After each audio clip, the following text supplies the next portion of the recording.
I measured my worth in stitches.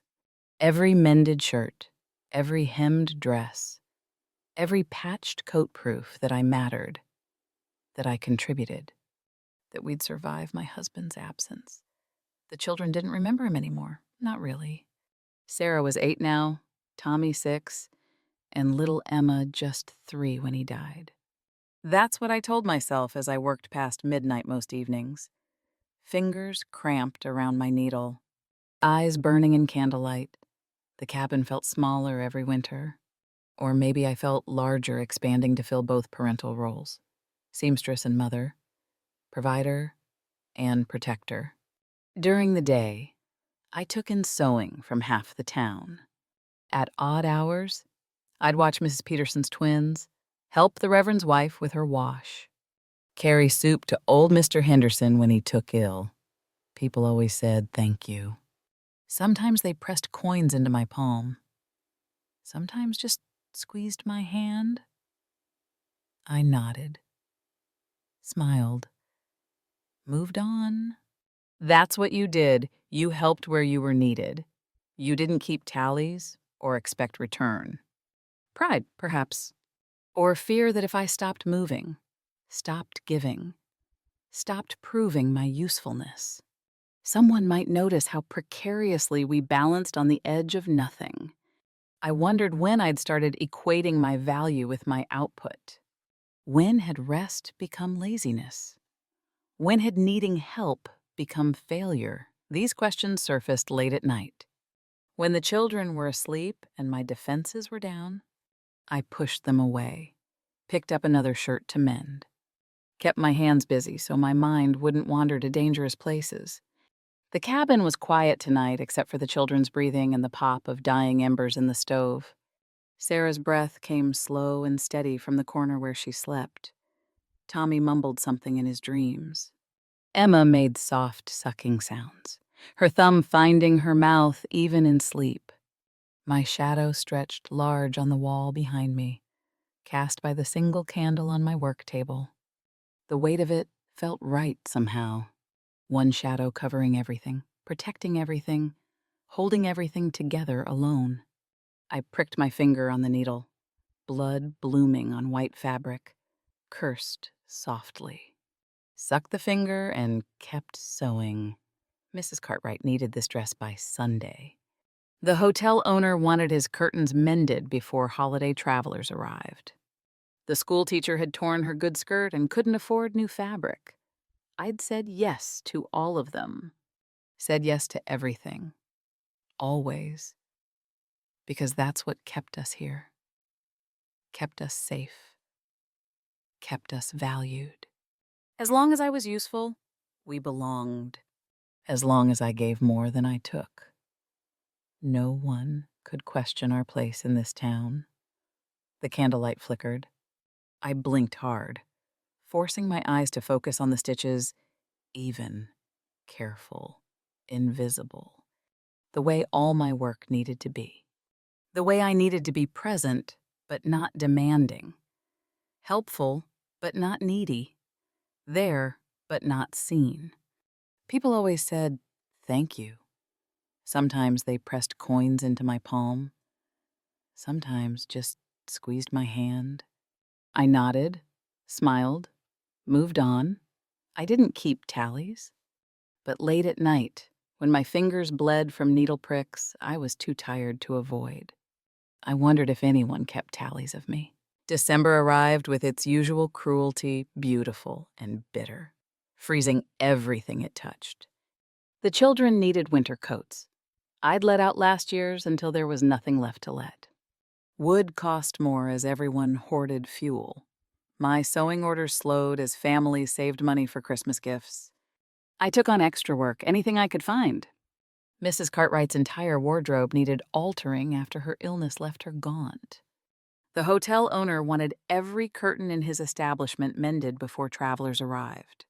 I said yes to everything, sleeping 4 hours a night. Fingers bleeding from needle pricks I was too tired to avoid. Sarah asked once about Christmas gifts. Just once. The look on her face when I couldn't answer, that's when I knew. We'd crossed from managing to failing. Tommy stopped mentioning the wooden train in the mercantile window. Just stopped. Like he'd decided wanting things was pointless. He was 6 years old and already learning to kill his own hopes. That knowledge sat in my chest like a stone. Emma was too young to understand, but she watched her siblings' disappointment with solemn eyes. Children knew things, even when you tried to hide them. She'd started sucking her thumb again, a habit I'd thought we'd broken. I could have asked for help. Should have. Maybe. The Reverend's wife had offered, so had the schoolteacher. But I'd seen how charity worked, the subtle shift in how people looked at you after.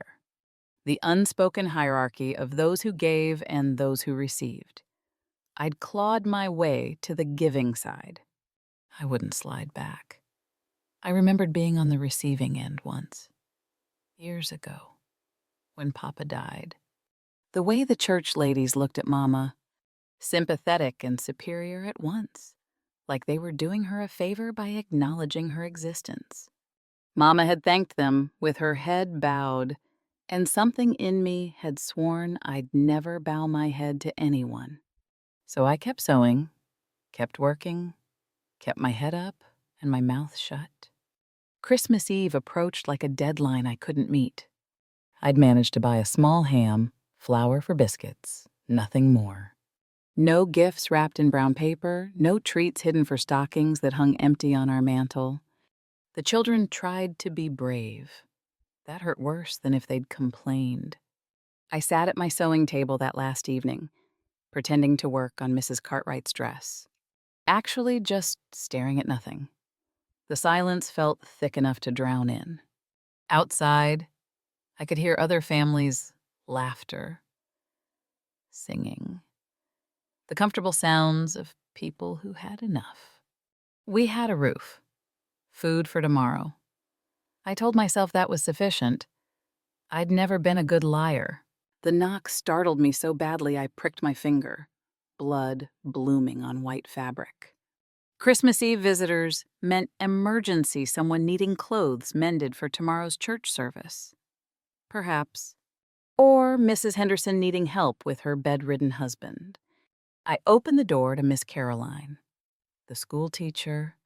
She held a basket covered with a red cloth. "Merry Christmas, Anna," she said, and the softness in her voice made my throat tight. "Miss Caroline, these are from Sarah's class." The children wanted their teacher to have gifts for her family, too. She pressed the basket into my hands before I could refuse. Inside oranges, peppermint sticks, a rag doll someone had carefully stitched. I tried to find words, thank you. You shouldn't have. We can't accept. But she'd already turned away. Calling "Merry Christmas" over her shoulder, I stood holding the basket, confused. When another knock came, Mr. Mueller from the bakery, carrying a cloth-wrapped loaf of bread, still warm. "For the Christmas breakfast," he said simply. Then Mrs. Henderson, despite her husband's illness, with a jar of preserves. The rancher, Mr. Cole, with a goose already plucked and dressed. The Reverend's wife, with knitted mittens, 3 pairs, perfectly sized for each child. They kept coming. The children woke to the commotion, emerging in their nightclothes to watch our cabin fill with neighbors. I couldn't speak, couldn't think. My hands shook as I accepted each gift. Some people lingered to exclaim over the children, others slipped away quietly. But they all came shopkeeper and rancher, widow and family man, people I'd helped, and people I barely knew. Sarah clutched the rag doll to her chest, eyes wide with wonder. Tommy picked up the wooden train someone had wrapped, the very one from the mercantile window. Emma bounced on her toes, sticky fingers already finding the peppermint sticks. I tried to hold it together, tried to smile and nod the way I always did when people gave me things. But my hands wouldn't stop shaking, and my throat wouldn't work properly, and tears kept threatening to spill over. The children were watching me. They were seeing something I'd tried so hard to hide their mother, unable to hold everything together alone. Finally, Reverend Samuel arrived. He looked at my face. I must have looked wild. Tears streaming, arms full of gifts I hadn't earned, children clinging to my skirts. And he smiled gently. Not pity. Something softer. Recognition. Maybe. Anna, he said quietly, may I explain? I nodded, because I couldn't speak. Couldn't understand why my carefully built walls had just been dismantled by kindness I hadn't asked for and didn't know how to refuse. We gathered around the table, overfilled now with food and gifts, while Reverend Samuel spoke. His voice was gentle, as though addressing a spooked horse. The community wanted to do this. Anna, we organized weeks ago. But why? The question scraped out. Raw. I don't you? Mrs. Henderson interrupted softly. Anna, you held my hand when my husband took sick. You watched the Muller children so Mrs. Mueller could rest after her baby came. You mended the Reverend's vestments when he couldn't afford new ones. You've given to this town for 4 years without asking anything in return. That's what neighbors do, I whispered. Yes, Reverend Samuel agreed. And this is what neighbors do too. You think giving is noble, but receiving is shameful. Tonight, we're asking you to let us be neighbors back. My children watched me with wide eyes. Sarah held the rag doll to her chest. Tommy examined the wooden train, turning it over in his small hands with reverence. Emma climbed into my lap, sticky fingers from peppermint sticks smearing my dress. The tears came then, hot and unstoppable. I wept for everything exhaustion, relief, shame that I'd needed this, gratitude that they'd come anyway. I wept because they'd seen me, truly seen me, when I'd worked so hard to remain invisible in my need. Miss Caroline knelt beside my chair. You taught Sarah her letters when I was sick last spring. You sat with her for hours, going over each one until she knew them by heart. That's worth every orange in that basket. You make everyone's lives easier, Mr. Mueller added. You think we don't notice, we notice, Anna. We see what you do. Each person shared something a moment I'd helped, a kindness I'd shown. Acts I'd considered too small to matter. Mrs. Henderson told how I'd brought soup every day during her husband's illness, never asking for payment. Mr. Cole mentioned the shirts I'd mended for his ranch hands, often refusing to take full price because I knew times were hard. They'd kept a tally when I hadn't. They'd seen the giving I'd considered payment for being allowed to stay, to belong, to matter. I struggled for words through tears. I thought if I needed help, it meant I'd failed. No, Mrs. Henderson said firmly, it means you're human, like the rest of us. The words hit something deep inside me. Human, like the rest of them. Not some separate category of person who had to earn her place through constant usefulness. Just human, with needs and limits and the occasional requirement for help. Reverend Samuel squeezed my shoulder. You've given us so much. Anna, let us give back. Not as charity, but as appreciation, as love. I looked around at their faces, kind, concerned, expectant, waiting for me to accept what they offered, not with pity or superiority, but with genuine care. Thank you, I finally managed. The words felt inadequate, too small for what they'd given me. But they smiled like it was enough. After everyone left, the cabin felt different. Not just fuller physically it was, with food and gifts piled everywhere, but warmer somehow. Or maybe I was warmer. some internal ice finally thawing. The children stayed awake far too late, examining each gift with wonder.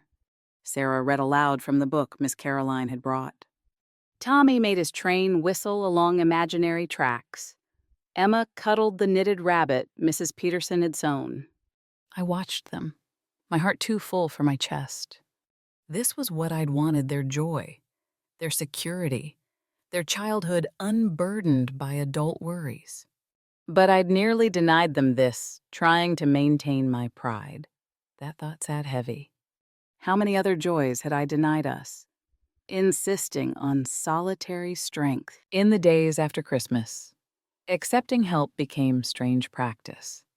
Mrs. Mueller brought extra bread. I made too much, and I had to physically stop myself from immediately offering to watch her children in exchange. Old patterns die hard. I discovered they die protesting.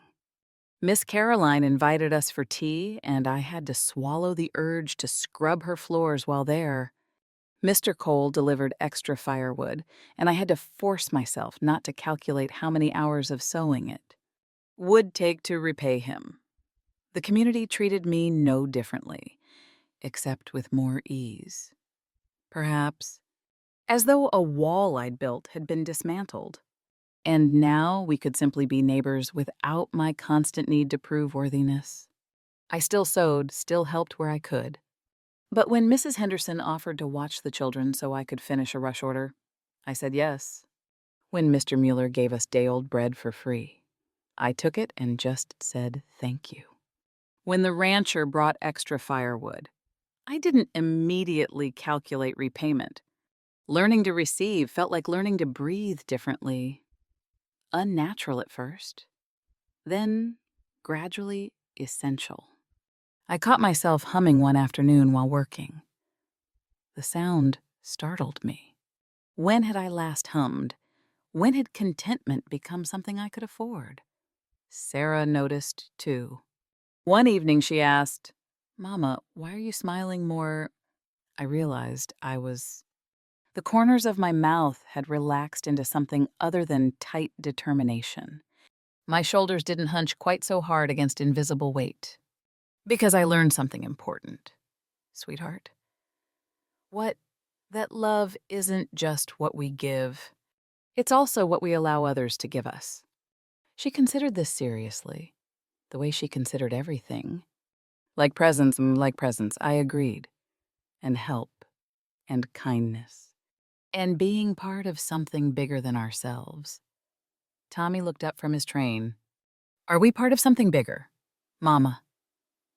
Yes, baby. We're part of this town. These people. This community. Good, he said, and went back to his playing. But the word stayed with me. Good. Such a simple word for such a profound shift. We were part of something, not apart from everything. The difference felt immense. I thought of Christmas Eve, that parade of neighbors, each carrying not just gifts, but recognition you matter to us. You belong here. You are not alone. I'd spent 4 years trying to earn belonging through service. They'd given it freely.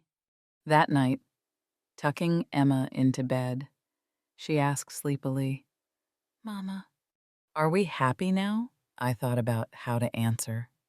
We weren't richer. The cabin wasn't bigger. Nothing external had changed except everything internal had. "Yes, sweetheart," I said honestly. "We're very happy." She smiled and drifted to sleep.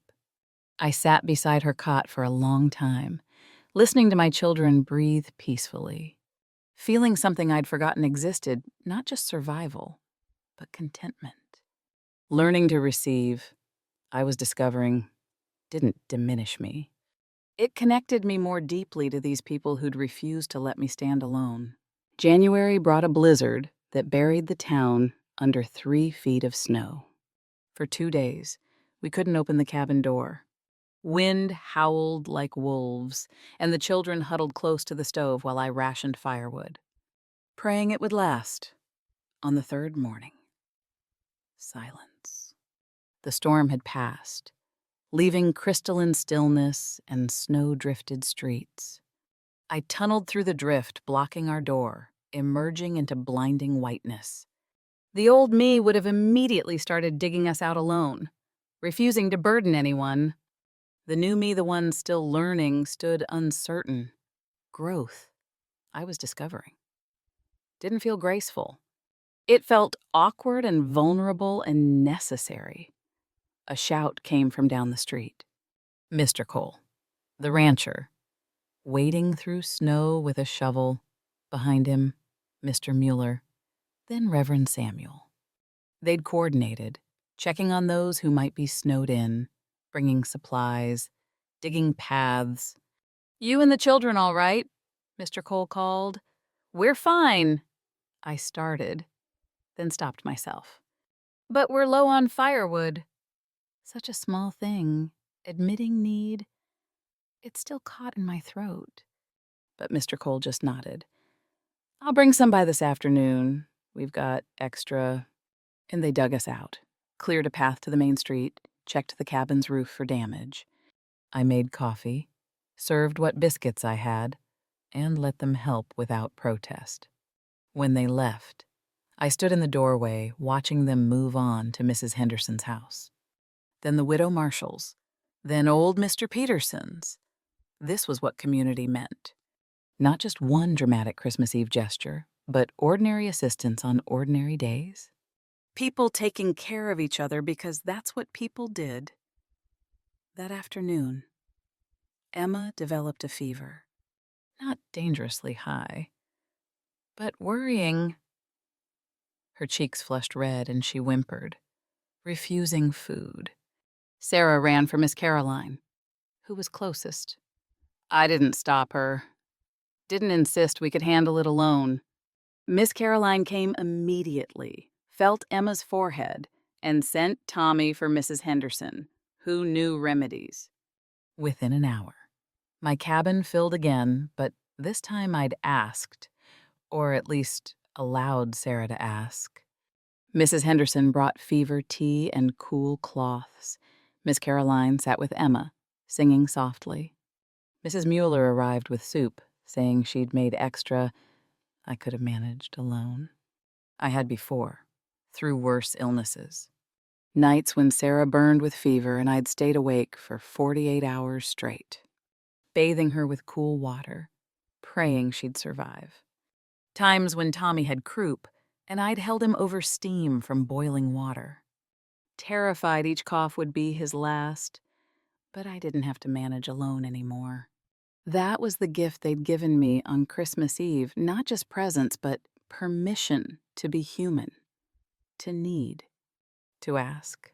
Emma's fever broke by evening. As neighbors prepared to leave, I touched each one's arm, looked them in the eyes. "Thank you," I said, and meant it wholly. Without shame. Mrs. Henderson smiled. "That's what neighbors do. Remember, after they left, I sat beside Emma's cot, watching her sleep peacefully. Sarah and Tommy were already asleep in their own beds, worn out from worry and relief. I'd been so afraid that needing help would diminish me.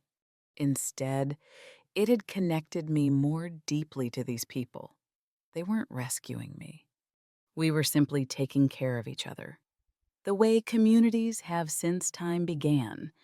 The cabin was quiet again, but the quality of silence had changed. Not the heavy isolation of December, but the peaceful quiet of a family held within something larger. Community, belonging, safety that didn't depend on my solitary strength alone. February came gray and cold. The Christmas glow faded. Life returned to its regular rhythm, sewing, cooking, caring for children, but something had shifted. And that shifting frightened me in ways I couldn't name. I caught myself humming while working. I'd stopped accounting every kindness in mental ledgers. When people smiled at me in town, I smiled back freely. The children laughed more, played with other children instead of worrying about me. I was happy. and happiness terrified me. One evening, sitting at my sewing table, needle moving automatically through fabric, a dark thought surfaced. What if they stop?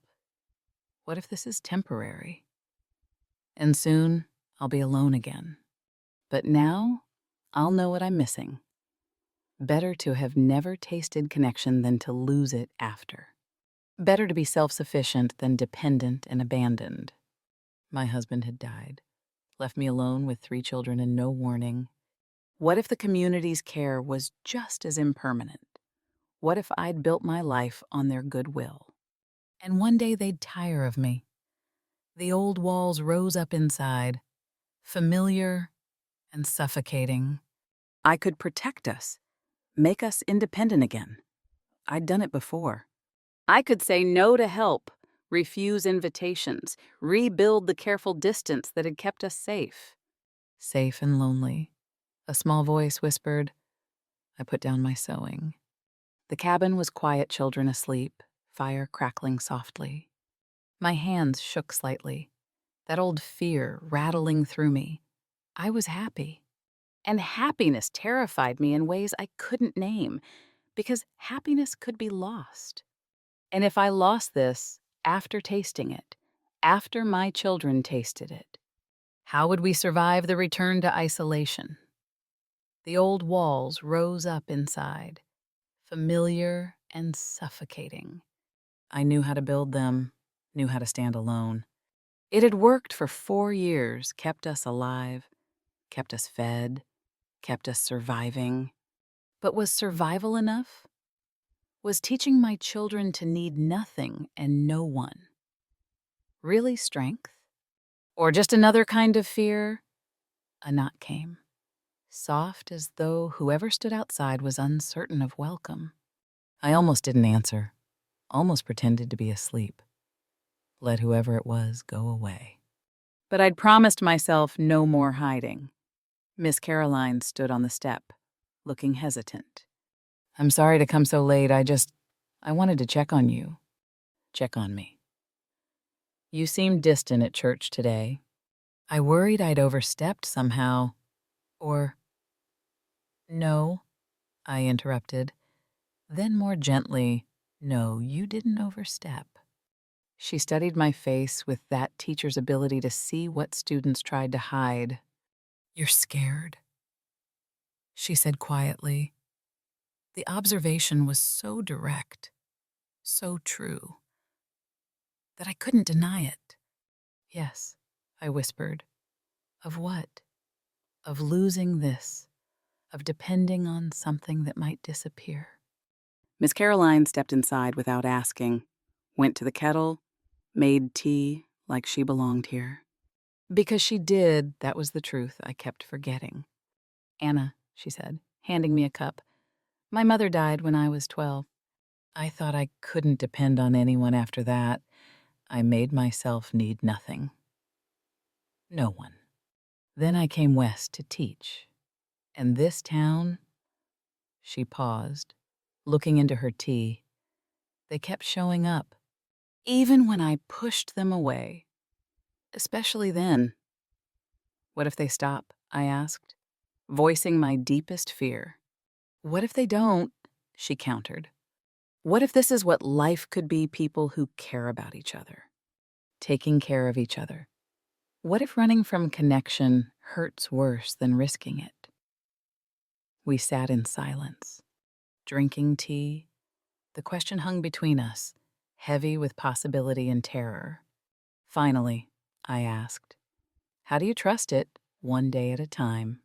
Miss Caroline said simply, and by being the kind of community member you want others to be, by showing up, even when scared, by staying open, even when it's hard. She'd shared her own wound, not to rescue me, but to walk beside me.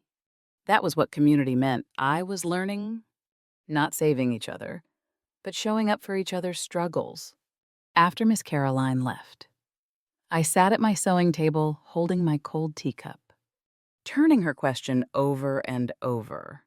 What if running from connection hurts worse than risking it? What kind of life was I modeling for my children? If I taught them that love was too dangerous to risk, that belonging was too fragile to trust. Thought about Sarah's question, Mama, why are you smiling more? Tomorrow, I would give her an answer.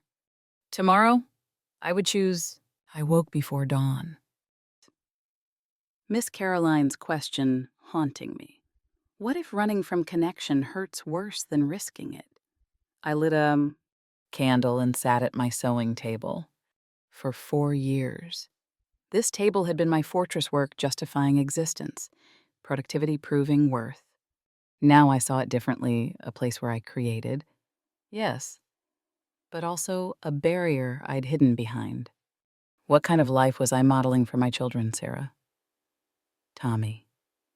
Emma, they watched everything I did. Learned what I taught through action more than words. If I retreated now, built walls again, what would they learn about love and risk and trust? That morning, I did something I'd never done. I walked to town early, before shops opened, and knocked on 5 doors. At the Reverend's house, I said, I want to host a gathering next Saturday evening at my cabin. Just neighbors, nothing fancy. At Miss Caroline's cottage, I repeated the invitation, my voice gaining confidence. At the Muller's home, at Mrs. Henderson's small place. At the Coles ranch house, each time I said the same words, and each time they felt more true. I'm asking because I want to. Because I'm learning that belonging means showing up, not just accepting others when they show up for you. Each person looked surprised, then delighted. Mrs. Mueller immediately offered to bring dessert. Mrs. Henderson volunteered soup. I almost deflected, almost said no, I'll provide everything. But I stopped myself. That would be wonderful, I said instead.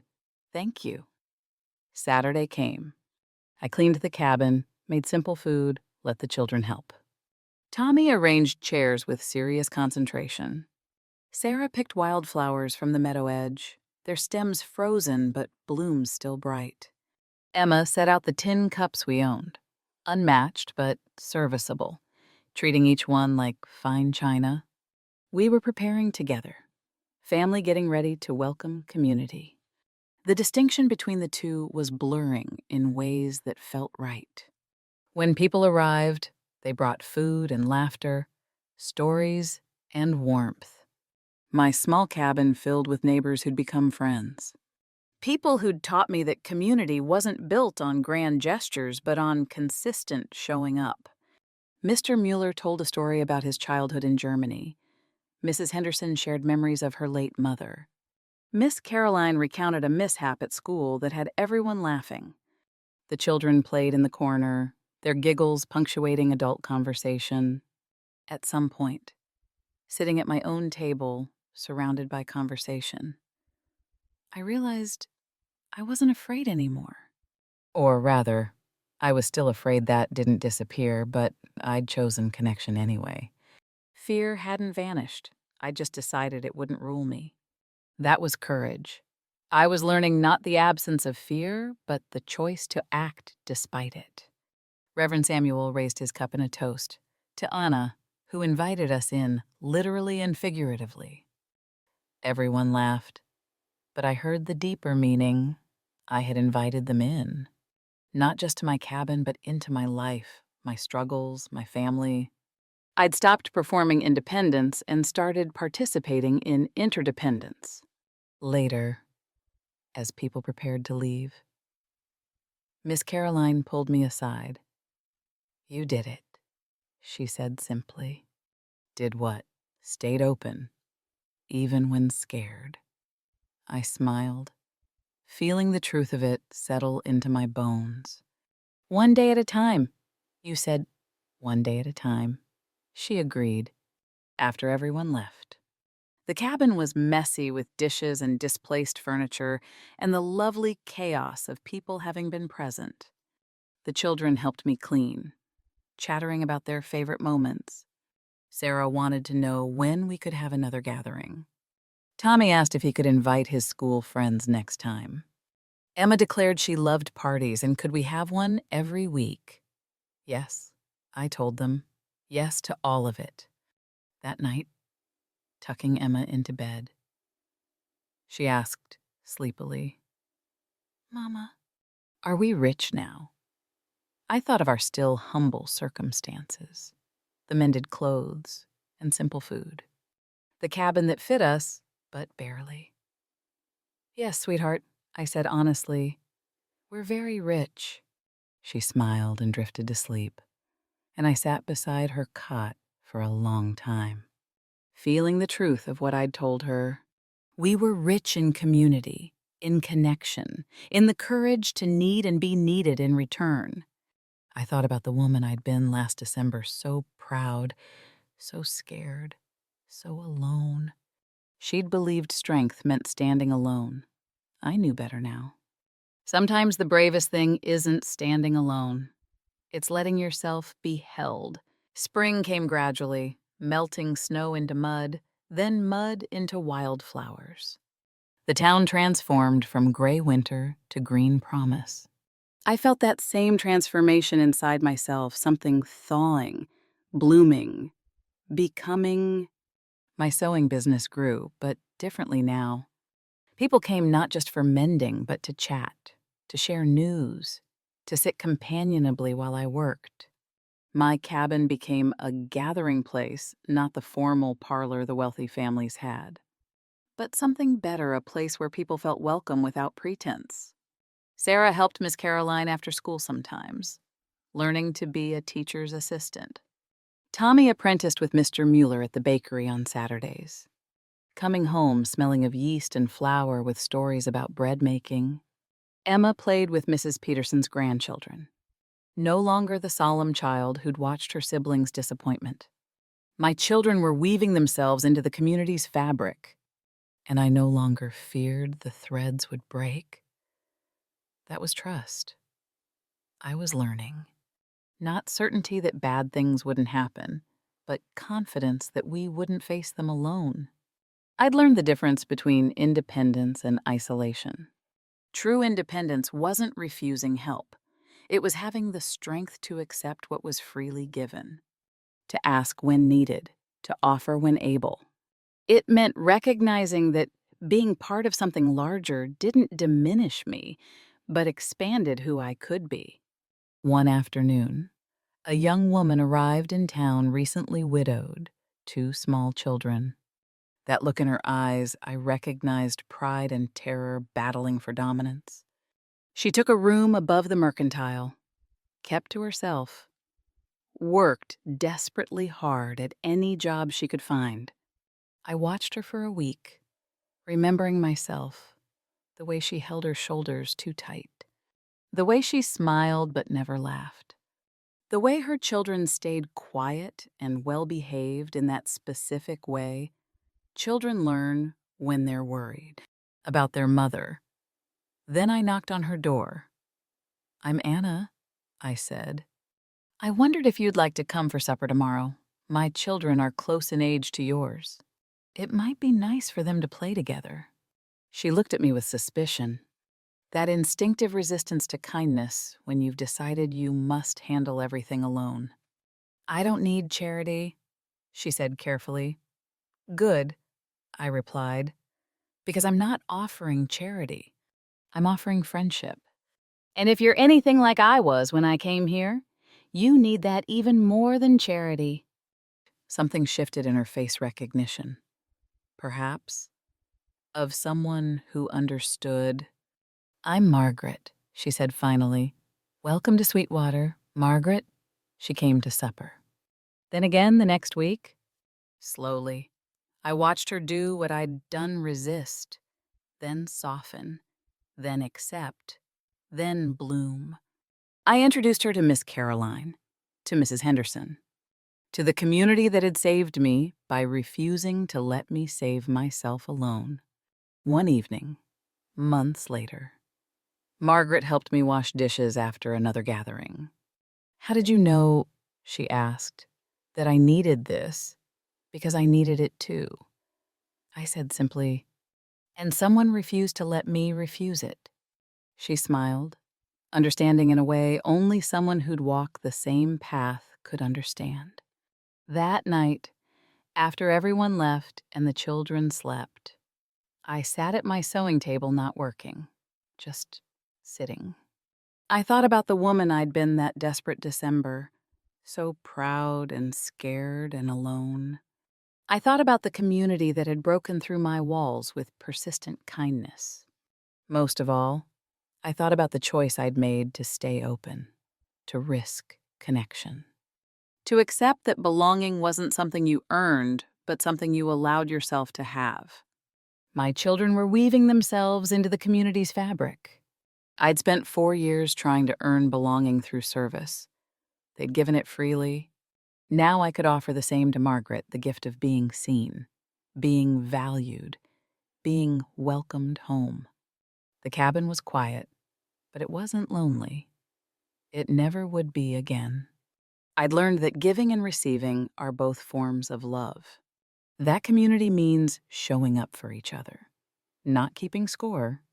That family extends beyond blood to everyone who chooses to care. And I'd learned that sometimes the bravest thing isn't standing alone, it's letting yourself be held. And now, having been held myself, I could hold others. That was the gift that kept giving. That was community. That was love.